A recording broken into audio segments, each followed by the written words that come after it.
news manager at 1480 WCNS Radio in Latrobe. His responsibilities include news and sports. During his 30-year career in radio, he has had the opportunity to broadcast many sporting events.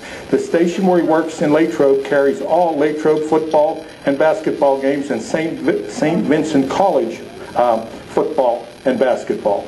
He never planned to be a racetrack announcer. He was just a fan, sat in grandstands, and usually he and Dave Kitty would fight over who was going to root for Danny White or Blackie Watt. A lot of pretty intense arguments there. In 1980, Bruce and Nancy Reinhardt, who were promoting Motordrome, approached him about being the announcer. He began at Motordrome in '84 and then at Pittsburgh in '89, and in 2003 he became the voice of Lernerville Speedway. Even though he's announced at both dirt and asphalt, he kind of prefers the dirt tracks because he grew up at Schmucker's, Jennerstown, and Motordrome.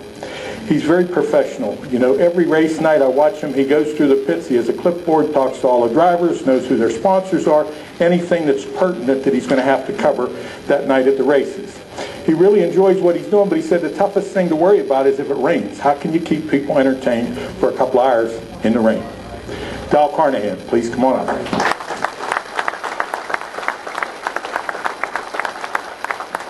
This is a switch because all the years I've ever been with him, he was holding the microphone. You know, some of the most fun I had was when I was the on-track announcer, Lernerville and Pittsburgh. Some of our story.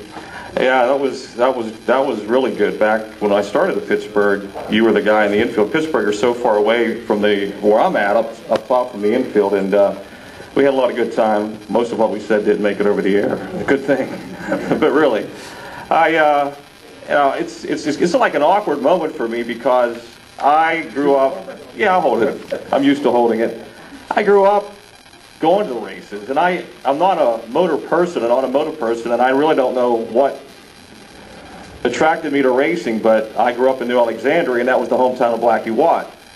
Well, there's only 50 people in the town, so 2 of us are already in the Circle Track Hall of Fame, so that's pretty good. But seriously, I always was fascinated just by the speed and the cars sliding, and never drove a race car, never sat in a race car or anything like that. And I still, today, look forward to the races every Friday night and every Saturday night. I have a great respect for these guys and gals who do it.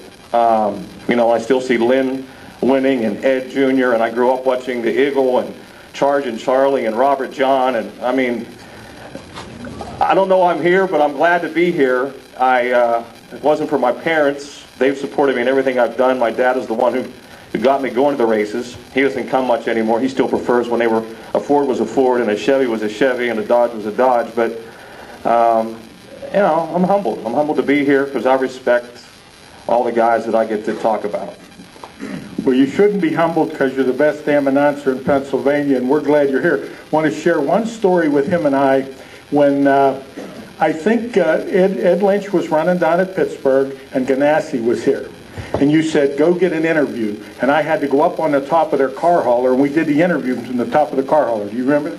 Well, you know, that's one time I was your boss instead of you telling me what to do. So you planned it. But no, seriously, you know, it was great fun. You had a little cart you drove around in. I got to tell you where to go. And when you got there, I told you what happened. That's why you went. But seriously, it was a lot of fun. Still was a lot of fun. I've been doing it for a long time. It doesn't seem that long. But I don't know. There's a lot of people. I've met so many great people. I still meet great people. I work with great people. And like you said, I never expected when I was sitting in the grandstands that I was going to be an announcer at a racetrack, and here I am. And we're glad you are. How about a nice... One other thing I want to thank, I guess, you know, I was really surprised when I got a call from you on New Year's Day. I was laying on my cell phone and I said, Don, I said, wow, Don called to wish me Happy New Year. And he says, you've been inducted in the Circle Track Hall of Fame. I said, well, that's really great, but I didn't even know I was nominated. So I guess I have to thank Bill Courts who nominated me, but thanks to everyone else as well. How about a nice hand? Dow Carnahan.